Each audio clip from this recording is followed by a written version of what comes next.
¿Cómo están? ¿Todo bien? Veo que salen de break, estamos ya llegando a la recta final, así que voy a aprovechar el momento, voy a hacer un bis, como hicieron en la charla anterior, agradecer a, obviamente, a los organizadores. También he estado atrás del escenario y sé lo difícil que es hacer una conferencia. La conferencia, por lo menos en mi opinión, está muy buena, el nivel es muy alto y eso para mí es mérito de los organizadores y de los speakers que se toman el tiempo también de venir a hablar un poco de qué están haciendo y qué aprendieron. Porque también en mi segundo mensaje, antes de pedir un aplauso para los muchachos que están trabajando acá, es ustedes, cualquiera de los que están acá, espero que se den cuenta después de esta conferencia que pueden estar acá. Ninguno de los que estamos acá somos iluminados, ninguno reinventó el universo o inventó algo muy espectacular, porque de hecho hasta las personas que hicieron cosas grosas han estado del otro lado también. Y el mensaje de esta charla también va por ese lado, de que si tienen algo copado de contar, no se lo queden, coméntenlo. Las comunidades son la suma de las partes y eso implica que son las individualidades o cada uno de ustedes son los que aportan para que la comunidad sea fuerte. Ese es un mensaje que por lo menos quiero dar. Yo estoy del otro lado del charco, pero siempre me pone muy contento venir para este lado y ver cómo crece la comunidad y cómo estamos unidos como hermanos, básicamente los de Argentina y los de Uruguay. Así que dicho esto, un aplauso para los organizadores. Pido.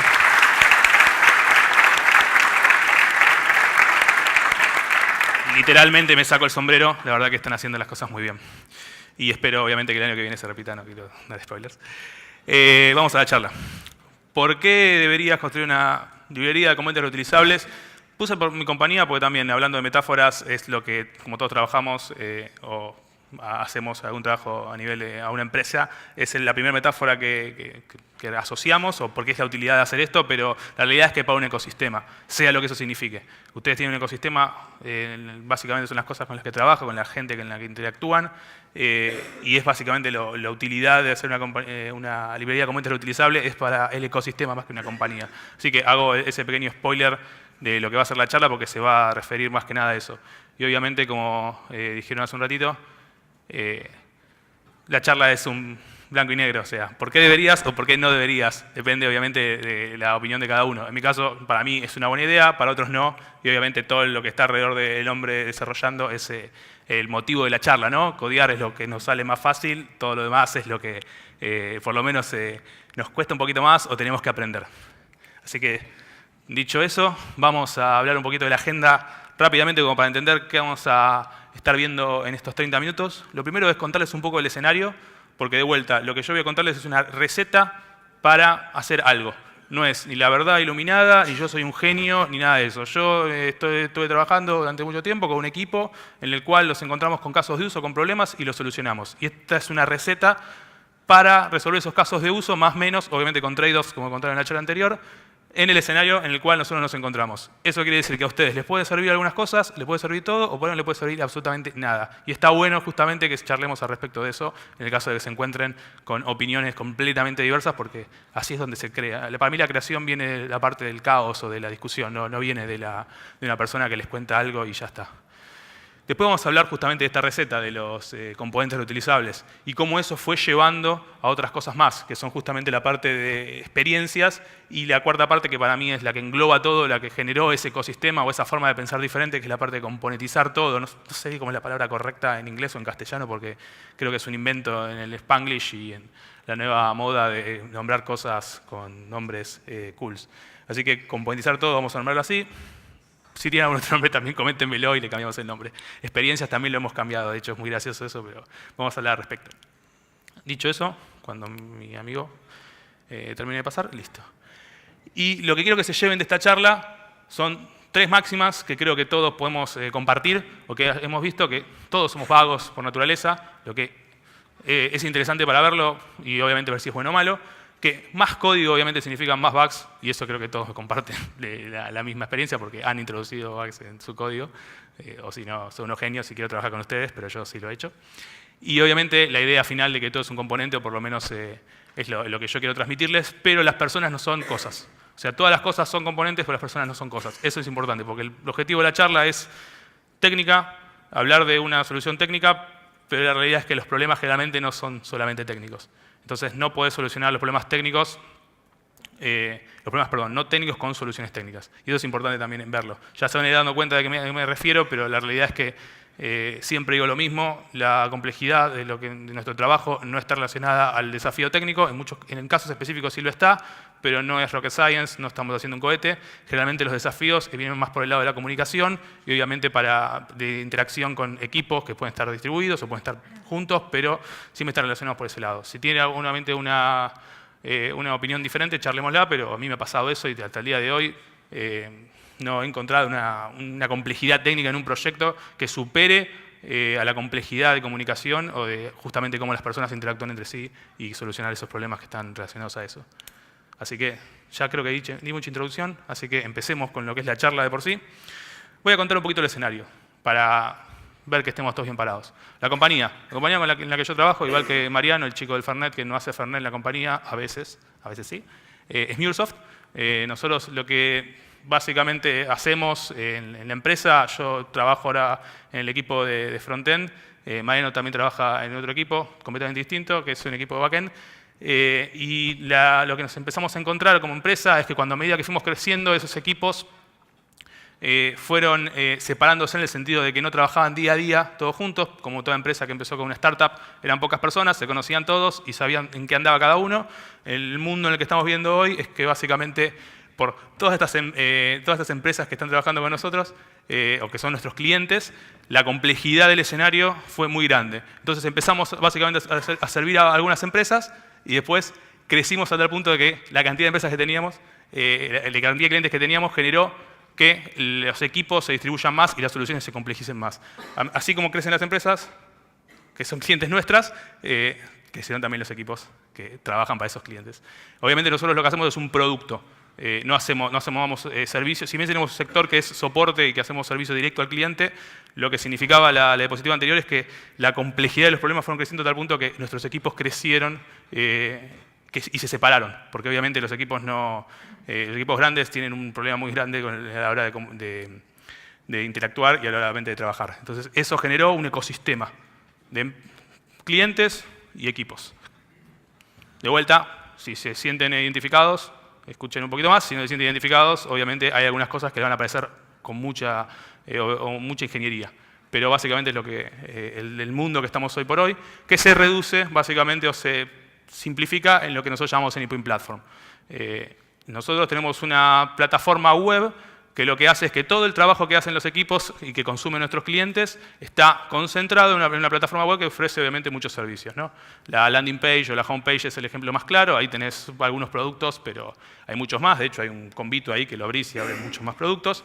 Y las cosas que puedes encontrar son como por ejemplo un producto que se llama Exchange, que trabaja un equipo, que es un repositorio de asset, que es un caso muy particular, porque justamente lo que podés hacer es, dentro de tu compañía, generar assets y versionarlos y compartirlos con el resto de los desarrolladores de tu compañía. Obviamente eso es un desafío enorme, que es completamente diferente a otro desafío que maneja otro equipo, que obviamente lo hicimos para cubrir el caso de uso de otro cliente, que cuando me deje el amigo, ahí está, que es API Manager, que es otro producto que lo maneja otro equipo, cuyo desafío es básicamente el deployment de APIs en el servicio nuestro, que tiene una complejidad porque obviamente además de versionar estas APIs, nosotros las deployamos en, digamos, Amazon, por así decirlo. Nosotros tenemos obviamente estamos arriba de Amazon y damos un poquito más de complejidad, pero además damos un montonazo más de feature. Entonces todo manejo de policies en una API, o básicamente manejo de un gateway adelante de tu API, lo maneja este equipo. Entonces ya están viendo que hay cosas diferentes que resolver. Obviamente el deployment de estas APIs se hace en otro producto, que es Cloud Hub en este caso, y que deploya en Amazon, y estamos intentando, en AWS en realidad, y estamos intentando obviamente hacer multicloud todo esto y tener más soporte para distintas nubes de acuerdo al cliente o lo que quieran que hagamos, ¿no? Por último, otro ejemplo de la complejidad del escenario es que se nos pidió en un momento simplificar todo lo que sería el flow de creación de APIs a nivel de línea de negocio, línea de montaje, no sé si uno conoce o escuchó ese término, pero básicamente que hacer APIs no esté tan relacionado con hacer código, sino más relacionado con mover cajitas y simplificar lo que sería la entrada inicial de un desarrollador o no desarrollador a la creación de APIs. Y es por eso que otro producto de los que tenemos es un IDE que te deja hacer todo eso y obviamente más. Estoy hiper simplificándolo, pero solamente para contar un poco la diferencia básicamente de cada uno de los productos que obviamente definen el escenario. Y ahora van a ver por qué. Estoy hablando de cosas completamente disímiles y de hecho son sitios web completamente distintos, ¿no? Porque cada uno por afuera, o por lo menos de manera superficial, parecería como que no podrían compartir nada, son tipo mundos completamente diferentes. ¿Qué es lo que sucedió? ¿O qué es lo que empezó a suceder? Empezó a suceder que empezamos a encontrar similitudes en las cosas que hacíamos, ¿no? Estamos hablando en un momento cuando teníamos 10 productos en esta plataforma. No fuimos muy inteligentes, muy rápidos en darnos cuenta. Cuando ya teníamos 10, nos dimos cuenta de que muchas de las cosas que hacíamos era básicamente en base al copy-paste. ¿Qué significa eso? Decir, che, pero para la parte de autenticación no es similar acá este producto. Sí, en realidad vos estás haciendo un IDE, pero yo estoy haciendo un sitio web que es tipo más un CMS. Pero la parte de autenticación, como tenemos un servicio común en el front-end, es igual. ¿Qué puedes hacer para hacerlo? Y me copio este código y lo pego acá, ¿no? Eso es lo que empezó a suceder. Y obviamente es lo que empezamos a notar que no era una buena práctica, porque como charlamos hace un rato, más código significa más bugs. Pero es lo que pasaba. Y obviamente, cuando esto pasó a tal punto de que empezó a generar problemas, empezamos a decir, ok, paremos un poquito acá. Paremos la pelota y veamos qué está sucediendo. Entonces, ¿qué nos empezamos a encontrar con esta técnica de copy-paste? Que es una obviedad, ¿no? Pero está bueno recordarla porque creo que, levante la mano quien ha copy-pasteado código de una funcionalidad de un lado a otro. ¿Nunca? Sos un genio. Yo sí. Entonces, ¿cuáles son los problemas que suceden? Solamente para recordar, ¿no? No hay muchos casos cuando lo que nos encontramos es algo muy complejo, no estamos hablando de algo muy sencillo, pero sino cuando es algo muy complejo, puede suceder que el single source of truth o el punto único donde vos tendés que básicamente manejar toda la responsabilidad o que tiene que ocuparse de manejar toda la lógica, no es el único punto, no es único, porque lo copiaste, lo copy-pasteaste. ¿Qué es lo que sucede también? Que cuando vos duplicás ese código, muchas veces también en el lado B, supongamos que dupliqué en el lado A y B, en el lado B yo puedo mejorar este código que tengo en el B. Y el A quedó ahí. ¿Por qué? Porque yo arreglé un bug, o el equipo 2 arregló el bug de ese código duplicado, pero no fue al otro equipo a arreglarlo. Imagínense cuando tenés 10 equipos, imagínense cuando tenés 20 equipos trabajando, que no se conocen entre sí, que no saben lo que hacen día a día. Esto obviamente sucede muchísimo. Entonces es importante también decir, no, el código duplicado sí es rápido, te salva la situación porque estás desarrollando cosas rápido, pero te puedes generar código deprecado, muerto, que nunca vas a arreglar y nunca nadie va a arreglar, y los bugs que en otro lado están funcionando, están arreglados, no van a estar arreglados de ese lado. Y obviamente eso está relacionado a un ciclo de vida completamente aislado. Entonces, esto es lo que nos pasaba a nosotros muy seguido. Y nos empezamos a notar, obviamente, de vuelta, no fuimos muy inteligentes. Empezamos a copy-pastear, empezamos a notar que los equipos se empezaron a distribuir, empezamos a notar que los ciclos de vida empezaron a ser diferentes, cada uno realizaba en tiempos distintos, con código que empezó siendo el mismo, duplicado, y después básicamente se separó, tuvo otro ciclo de vida, o básicamente mutó, por así decirlo, cuando podría ser más sencilla la cosa. Y es ahí donde empezamos a notar que teníamos que usar la técnica que aprendimos todos en la facultad, que es encapsulamiento, que es modularización. Volver a las bases de la universidad, sentarnos y hacer algo tan sencillo como eso. Y es ahí donde, obviamente, le agregamos palabras modernas, pero es básicamente componentes reutilizables. Empezaron a aparecer como la solución a ese problema particular, de vuelta a ese caso de uso, que en ese momento en particular nosotros empezamos a notar que era inmanejable. ¿Y qué hicimos? Obviamente, año 2016, creo, 2015 más o menos, bueno, vimos las librerías que estaban dando vueltas, que eran modernas y que decían que solucionaban ese problema. En ese momento Angular 2 estaba en beta y React estaba en 0,11 o 0,12, pero no decía la palabra beta, entonces era una posibilidad. ¿Y qué hicimos? Bueno, teníamos todo el código en Angular. ¿Quién trabaja con Angular en frontend? ¿Y con React? Bien, algunos levantaron la mano al mismo tiempo. Vamos a ver eso. A nosotros nos pasó eso, justamente. ¿Qué es lo que nos pasaba? Teníamos código en Angular 1, Legacy, y empezamos por decisión de la vida, empezamos a usar React. Pero teníamos que usarlo en ese código de Angular. La idea original era, obviamente, migrar todo ese código a React. pero el código de nuestros productos estaba vivo, estaba en producción. ¿Cómo podíamos hacer ese paso de un día al otro? Yo, como cuando comenté esta charla en un meetup, lo que me pasó, por ejemplo, es que pregunté, ¿a alguno le pasó que tuvo que poner código de React en código de Angular? Nadie me levantó la mano. Dije, espera, ¿alguno o sea, todos los que están acá empezaron con React, con una aplicación desde cero, no tuvieron este problema? Y todos me levantaron la mano y decían, no, sí, este problema no existe para mí. Bueno, en nuestro caso no pasaba. En nuestro caso teníamos productos que estaban funcionando en producción con un montonazo de código que teníamos que migrar completamente a React. Y migrarlo bien. Y obviamente no podíamos decir, bueno, ok, dejamos de salir a producción, dejamos de hacer features y nos dedicamos a la migración, porque no se puede. Entonces, lo primero que hicimos fue esto. Y si alguno lo hizo, le va a resultar conocido, que es básicamente poner un botón en un mundo de Angular. No es mucha locura.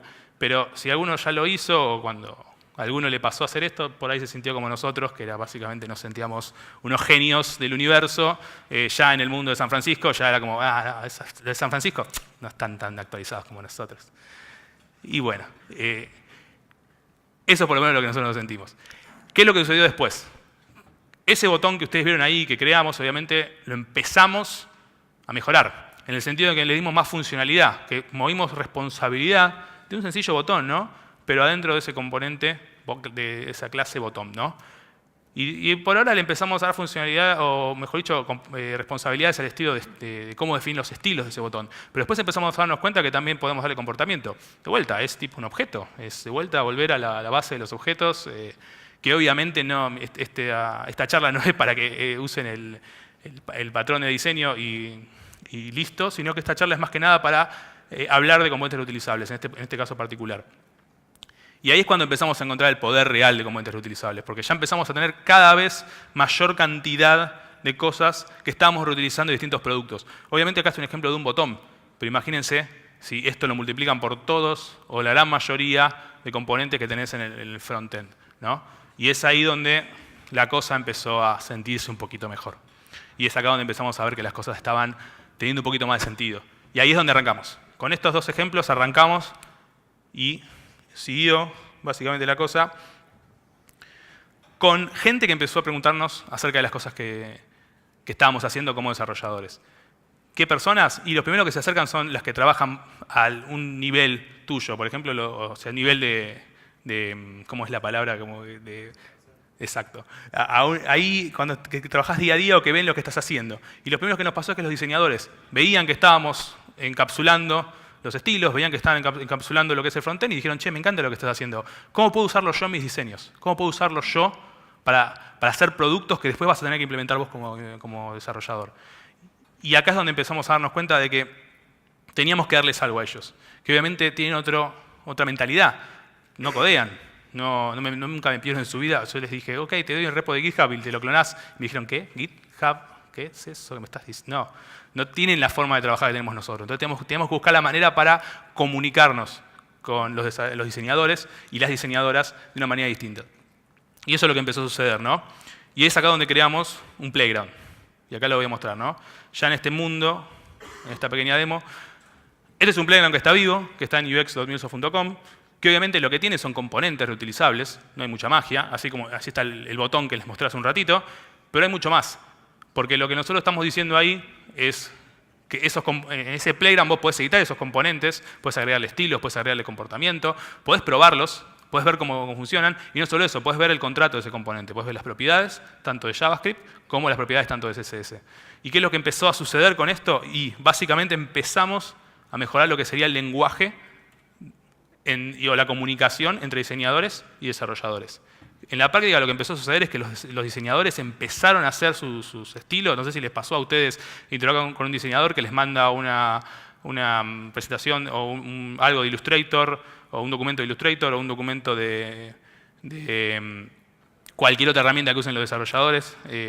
Lo que nos pasaba a nosotros es que los estilos eran distintos y empezaron a hacer esos estilos en base a lo que sacaban de ese playground, que era muy interesante y eso obviamente enriquecía el ida y vuelta o el trabajo del día a día. Obviamente, esto escaló a otro nivel y ya los que son PMs o los que manejan básicamente el producto se empezaron a dar cuenta de que esto estaba funcionando, pero querían buscar la utilidad. Entonces, ¿qué nos dijeron? Che, mira, está muy lindo lo que estás haciendo, pero tengo un producto que tengo que hacer que necesita gráficos. Y el equipo me dijo que le va a tardar 3 meses en hacer eso. ¿Y ustedes pueden darnos gráficos? ¿Pueden hacer la parte de los gráficos? Mirá que si no lo haces, posponemos el release y es culpa de ustedes. Y nosotros dijimos, bueno, ok. Veamos esto, a ver si es algo normal, porque lo que nos pasaba era que empezamos a ver cada vez más gráficos en la plataforma, cosa que antes no pasaba. Pero empezamos a notar que eso se empezaba a utilizar, los gráficos se empezaron a utilizar más en los productos. Entonces, ¿qué hicimos? Bueno, básicamente dijimos, ok, entendemos que esto es responsabilidad de más de un equipo, vamos a proveer una librería de gráficos. Y así, dicho y hecho, hicimos una librería de gráficos. En este caso, por ejemplo, es un gráfico muy pavo que lo que te muestra es la performance de un server, ¿no? Entonces, lo interesante es que acá trabajaron los desarrolladores del equipo que tiene este producto que se llama Runtime Manager. Un equipo ad hoc que se creó para proveer funcionalidad en esta página en particular, pero que se tendría que utilizar en el resto de los productos. Y además los diseñadores que hicieron este diseño. Y obviamente el PM que dio la orden y se fue y apareció después a los 2 meses. Pero el punto es que varias personas con responsabilidades diferentes y con visiones y objetivos distintos empezaron a interactuar. Cosa que parece muy tonto pero decirlo, ¿no? Pero el punto es que es algo que no sucede de manera muy aceitada en el día a día. Y empezamos a notar que esto ayudaba. Entonces, ¿qué hicimos? Básicamente, o qué empezamos que nos sirvió a cerrar la idea. Básicamente le pusimos un nombre. Y estos componentes reutilizables los llamamos NIP Components. Y empezamos a difundirlos al resto de los equipos. ¿Qué es para nosotros esto que llamamos componentes reutilizables? Que le pusimos un nombre que es NIP Components. Tan sencillo como una colección de componentes reutilizables. No mucho más que eso. Que obviamente usan los estilos definidos por el equipo de UX, por los diseñadores. Entonces ahí ya hay una relación muy directa. También es un proyecto que nos ayuda a desarrollar de manera más ágil, porque no tienen que reinventar la rueda cada vez que hacen una UI nueva. Obviamente lo que está sucediendo, cada vez menos, pero sucede muy seguido, es que cuando alguien hace una UI nueva, con nueva funcionalidad, nos pide esos componentes que estén ahí. Y lo más importante para mí, que esta librería lo que nos provee es un lenguaje común para desarrolladores, PMs y diseñadores. Y esto para mí es lo más jugoso, que empezamos a compartir ese lenguaje. Vieron que les dije hace un rato que la charla era más comunicación, porque para mí lo más desafiante no fue hacer los componentes reutilizables. Usamos React, nos sirvió React y funcionó. Lo más desafiante fue proveer ese lenguaje común, sentarnos en una reunión y empezar a discutir cuál era el contrato que nosotros íbamos a darle al otro equipo y obviamente que los iba a dar los diseñadores o que nos iban a ayudar a hacer. Eso fue lo más desafiante y eso fue lo más útil que sacamos y para mí lo que generó el éxito de este proyecto en particular dentro de la empresa. Y otra cosa más interesante, o por lo menos que más me gusta a mí, porque soy desarrollador y me gustan features, es que es themeable. ¿Qué significa esto? Que cualquier persona puede agregar su theme a estos componentes que tienen una funcionalidad completa, que es todo lo que uno esperaría de un componente básico de React funcionando en cualquier aplicación. O sea, estoy hablando de un botón, pero también estoy hablando de un day picker o un formulario. Y le pueden agregar los themes que ustedes quieran en base a las necesidades que tengan. Voy a hacer un disclaimer, no es open source todavía, porque obviamente estamos trabajando para hacerlo open source, cosa que no es sencillo en un ambiente empresarial. Pero está apuntado a eso y lo soporta. Y de hecho los features que estamos sacando, lo estamos sacando en base a que sea utilizado por personas que no están en el ecosistema de MuleSoft. Y acá es cuando se pone jugosa la cosa. Cuando empezaron a darse cuenta que estos componentes tan sencillos tenían una utilidad, empezamos a charlar acerca de casos más complejos. Y obviamente la forma de charlar es, che, mira, está muy bueno lo que haces, es muy lindo, muy tierno hacerte un botón, pero mi equipo necesita cosas complejas de UI. ¿Vos me puedes ayudar a hacer eso? Y obviamente lo que hicimos fue, sí, dale, no hay problema, nos sentamos y charlamos, contame los casos de uso que querés cubrir, contame las cosas que querés hacer y lo hacemos. Dicho y hecho, nos sentamos y nos dimos cuenta que los equipos tenían necesidades comunes. Y ahí es donde empezamos en la segunda parte de la charla, que es la parte de experiencias. ¿Qué me refiero a una experiencia? Esto es una página común en el equipo de Runtime Manager. Esto es un formulario. No hay mucha ciencia al respecto. Todos hemos hecho un formulario alguna vez. Y todos hemos hecho un formulario unas 100 veces. ¿Qué es lo que empezamos a notar? Que el layout de ese formulario, el comportamiento de ese formulario, era común en todos los productos. Entonces ahí empezamos a notar, obviamente, casos de usos comunes de vuelta en todos los productos que nosotros como equipo centralizado podíamos aportar. Este equipo todavía era doc. Pero en su momento, cuando empezamos a ver esto, empezamos a notar la utilidad de que alguien que no está enfocado en un producto en particular, sino en todos, empiece a ver esos casos de uso comunes. Entonces, para nosotros una experiencia era algo tan sencillo como esto. No solo eso, sino también la interacción de los componentes entre sí. Entonces lo que van a ver acá, por ejemplo, es arriba que es un componente de search con un filtro, abajo un componente tabla, que obviamente reacciona a la información que vos pongas en el search, una right sidebar, que básicamente demuestra información del elemento que está seleccionado en la tabla, y obviamente una left sidebar, que está más relacionada a la aplicación y a la información que tiene la aplicación en ese momento.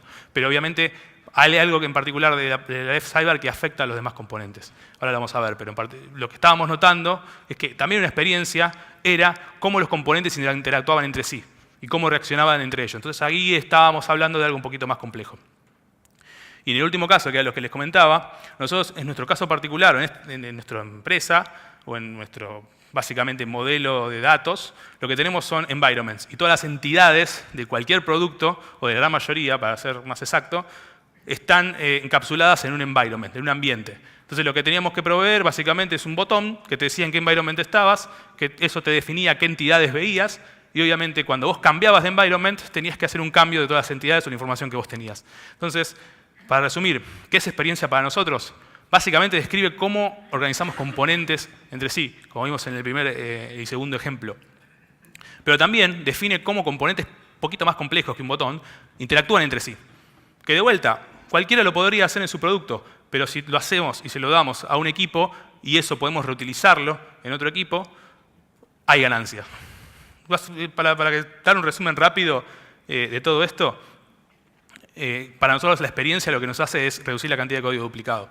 Y por último, el caso más complejo, o el caso más interesante, que obviamente es sumido al escenario, o referido al escenario en el que estamos, había componentes que eran de la plataforma que eran para todos los productos y no tenía sentido que un equipo vaya y diseñe ese componente y después cuando ese otro equipo tenga que hacerlo, se tenga que sentar de vuelta y ver las reglas de ese componente. Entonces, para nosotros, experiencias era todo esto. Y obviamente la meta principal, además de reducir la cantidad de código duplicado, era crear código rápido o crear aplicaciones rápido con experiencias que no hacían que el developer se siente y se tenga que volver a pensar todo lo que eran las reglas de negocio, los casos de uso, los casos no felices, etc. Entonces, esto nos ayudó un montón. Lo que generó a su vez, una vez que empezamos a resolver estos casos de uso, otra pregunta más. Y acá también de vuelta volvió el PM a hablar con nosotros. Dijo, che, tengo una idea. Quiero hacer un sitio web que sea tipo plugueable y que 5 equipos que están separados, que no se conocen entre sí, agreguen información a ese sitio web de manera muy sencilla, que no se rompa nada y que todo funcione bien y así llegamos al release. Porque si ustedes no lo hacen, no llegamos al release y es culpa de ustedes. Y hay que posponerlo. Obviamente nos dijeron eso y le dijimos, che, no, pero es imposible lo que me estás pidiendo. ¿Qué es eso? Pero nos sentamos, hicimos el trabajo de ver cuáles eran los casos de uso que estaban dando vueltas y empezamos a sacar cosas útiles al respecto de esta cosa en particular. Que las voy a dejar un poco en el aire y si quieren las charlamos después de la charla porque están vivas. En el sentido de que todavía estamos armándolas, en el sentido de que todavía estamos desarrollándolas y que tenemos versiones beta de algunas cosas que están siendo utilizadas en algunos productos, pero no estamos releaseándolas en nuestro ecosistema.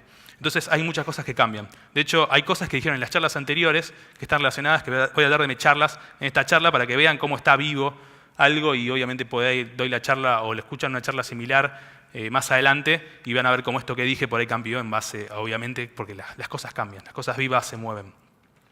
Pero la idea principal se va a mantener, porque nosotros empezamos a darnos cuenta que la receta para el caso de uso del PM anterior era empezar a componentizar todo y ver todo como componentes. Que a veces está muy bueno, obviamente tiene el trade-off que utilizás la misma herramienta para solucionar varios problemas, pero nos permite como primera visión acotar un poco las cosas y darnos cuenta de que la modularización es algo que simplifica mucho el trabajo cuando muchos equipos están trabajando en la misma plataforma.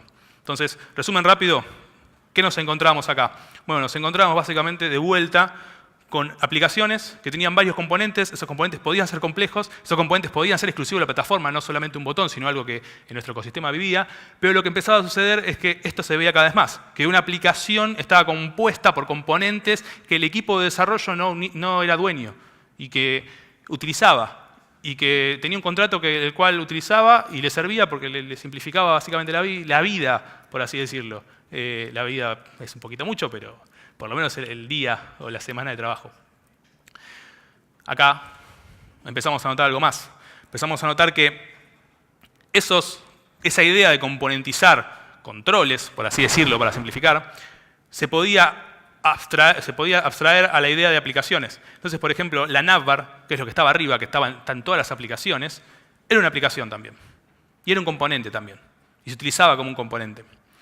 La aplicación de por sí, estaba por ahí dando vueltas, también era un componente. Y nosotros la empezamos a ver como un componente. Y ahora vamos a ir a eso un poquito más en detalle. Pero una cosa más, es que empezamos a ver que todo eso, o sea, dos aplicaciones entre sí, estaban básicamente encapsuladas en otro componente más. Y eso es lo que nos cambió un poco la forma de pensar las cosas. No solo eso, sino que empezamos a ver que había estado, que era compartido por varias aplicaciones, o que podía compartirse en varias aplicaciones en muchos casos, porque había gente que lo pedía de vuelta ese estado, la información del usuario, el perfil, creo que son las cosas más comunes. Y teníamos estado de la aplicación particular, exclusivos del escenario en el que estaba la aplicación o de la información que tenía que ir a buscar la aplicación, que no tenía nada que ver con otras aplicaciones. Pero empezamos a notar que si separábamos esto, lo que podíamos hacer era compartir ese estado global con las aplicaciones. Ese estado compartido con las aplicaciones. Dije global, ahí hablé de herramientas o hablé de implementación. La forma abstracta es estado compartido, estado de aplicación. Hay cosas que se pueden utilizar, que alguien se ocupó de cargar, que la aplicación puede utilizar, si quiere, obviamente. Pero nos empezaba a ayudar a la idea de pensar que todo es un componente. Porque si decimos que las aplicaciones son componentes y el estado son componentes, todo casi puede verse como un componente. Los controles, los básicos botones son componentes. Las experiencias, los features, las páginas, todo para nosotros son componentes, o estamos tratando de mirarlo inicialmente como un componente. Y como les dije hace un rato, las aplicaciones empezaron a ser componentes para nosotros. La pregunta que tienen que hacerme acá en este momento es ¿de qué? ¿Componente de alguien tiene que estar manejándolo? Bueno, esa es la respuesta lo que estamos tratando de resolver en este momento, en el día a día de trabajo nuestro. Pero lo que sí les puedo contar es que se creó una iniciativa, un equipo que ya no era más ad hoc, sino que se ocupaba de resolver estos problemas, que no voy a pasar por la lista de todos estos, pero básicamente todos estos problemas, pero por ahí ustedes comparten algunas cosas y algunas otras cosas no. Estas son las responsabilidades principales del equipo en el cual estoy trabajando yo en este momento. Les voy a contar un poquito de la última. La última, lo que decía, es offline support y support fresh, en el sentido de nosotros lo que queríamos, como había un caso de uso, que cada vez que uno deployaba, o cada vez que un equipo deployaba una aplicación nueva en la UI, lo que queríamos es que el cliente tenga esa aplicación en el instante, sin tener que limpiar caché. ¿Quién en su vida le ha dicho a un cliente limpiar la caché para ver la nueva aplicación o ver el feature arreglado? Yo lo he hecho. Bueno, que nosotros lo que queríamos era evitar eso, y lo pudimos hacer. Pero también lo que nosotros queríamos, que para mí es más importante, es si nosotros salíamos de un release, deployamos algo nuevo y eso tenía un bug, lo que queríamos es deployar de vuelta y que ese bug esté arreglado, sin necesidad de decirle al cliente limpiar la caché. Entonces, eso es lo que nosotros llamamos fresh support o básicamente instant rollback. Eso, en particular, lo que hicimos o intentamos solucionarlo con el offline support, o con lo que te da una Progressive Web App, como comentaron en la charla anterior, y nos dimos cuenta que no era el camino correcto para nosotros en particular. Por dos razones. Por el soporte en los browsers de los service workers, así que tal vez más adelante podría ser, y lo segundo es que el manejo de la caché nos resulta mucho más sencillo manejarlo en el servidor web, porque en realidad lo que nosotros necesitábamos era, nosotros usamos una CDN, es no utilizar la CDN y tener resilience cuando obviamente está caído cierto servicio de cierta empresa de cloud que este año 2 veces se cayó. Estoy hablando de S3 de Amazon. O sea, se nos cayó 2 veces, nos tiró la plataforma abajo, entonces empezamos a darnos cuenta de que eso era un problema y lo solucionamos. Pero no usamos Progressive Web Apps. Intentamos utilizarlo y no nos cubrió el caso. Quizá en un año lo volvemos a ver y nos sirve. Entonces, esto es nada más para comentarles que está vivo todo esto que está sucediendo. Pero encontramos 2 cosas que sí nos están sirviendo muchísimo. Lo primero es Starter Apps. ¿Qué significa eso? Básicamente, cada aplicación nueva que estamos creando con la receta de los casi 2 años, 1 año y monedas, que estamos trabajando con React. Con el framework de testing, con el framework para buildear la aplicación y subirla a producción, con el intern que queremos, etcétera, etcétera. Hay muchas, obviamente, cosas más. Beneficios rápidos, a la persona que empieza a codear en React les resolvemos el problema de tener que tomar todas esas decisiones de infraestructura que no son de lógica de negocio. Y el segundo beneficio es que creamos un ecosistema consistente, entonces una persona puede ver el código de otro equipo y darse cuenta que había cosas compartidas. Si alguno no lo usó, le recomiendo que lo utilice, que React App tiene un flag o un atributo, un parámetro que se llama Script Versions, en el cual vos podés ponerle básicamente la versión de React Scripts que tenés que querés utilizar. Eso es lo que hacemos nosotros. No inventamos nada más que una receta para escafoldear una aplicación. Y no somos los únicos. Si ustedes buscan básicamente en NPM esto, van a encontrar que hay al menos 90 paquetes con esa búsqueda que puse, que es Custom React Scripts, que hacen lo mismo. Y en particular hay uno que les recomiendo, hablando de Type Systems, que es el de TypeScript, que lo hicieron la gente de Microsoft, que está muy bueno. Y es el de hecho que vamos a empezar a usar porque vamos a empezar a poner TypeScript en los productos de frontend y vamos a empezar a utilizar esta idea o esta receta que hizo los muchachos de Microsoft. Lo último que les tengo para mostrar, que de vuelta está vivo, que es básicamente la idea, pero cierra lo que es la charla, es la idea esta de que las aplicaciones son componentes. Y la pregunta es ¿de qué? Bueno, nosotros lo que empezamos a notar es que había un shell o una aplicación que estaba por arriba de las aplicaciones. Y es un caso de uso que estamos viendo cada vez más. ¿De qué se ocupa el shell hoy por hoy? De la carga dinámica de aplicaciones. En el sentido de que los equipos ahora son completamente independientes ahora y pueden deployar sin tener que afectar a otra aplicación de la plataforma. Si el equipo va a deploya, el shell se ocupa de ir a buscar esa aplicación nueva y cargarla. No tenemos, como nos pasaba muy seguido, tener 7 equipos manejando la misma aplicación monolítica, lo que implicaba que si el equipo 1 de 7 cambiaba algo, teníamos que rehacer el bundle y mandar esa aplicación monolítica a producción. ¿Qué provocaba eso? Obviamente que haya 6 equipos que no tienen nada que ver con ese release, que tienen que pensar a ver si el release del otro equipo impacta en su producto, porque obviamente es el mismo código, ese código es la misma aplicación y ese código va a cambiar. Hoy por hoy estamos trabajando con esto. Si quieren lo charlamos más adelante, no tengo mucho tiempo, pero es lo que nos está sirviendo mucho para simplificar un poco lo que es la interacción entre aplicaciones. Y me voy con esta diapositiva final, que básicamente lo que muestra es cómo la experiencia o cómo lo que fuimos aprendiendo fue paso a paso. No empezamos con el shell, aun cuando lo estábamos viendo. Empezamos con componentes, con un botón sencillo. Después empezamos a subir experiencias y después a estas starter apps y recién al shell. Esa es la progresión que nosotros estamos viendo que está pasando y espero que algunos estén en alguno de esos escalones. Así lo charlamos y podemos darnos tips entre nosotros, ¿no? Una visión rápida de dónde estamos. Básicamente estamos por acá. Fíjense, como les decía, esto está vivo. No hay mucho que agregar. Así que me voy con lo último. Somos todos vagos por naturaleza. Para nosotros eso es bueno, porque nos impone que tenemos que encapsular cosas y reducir la cantidad de código. Porque más código significa más bugs, y eso es muy malo. Pero si todo es un componente, hace que las cosas sean mucho mejores. Listo. Muchas gracias.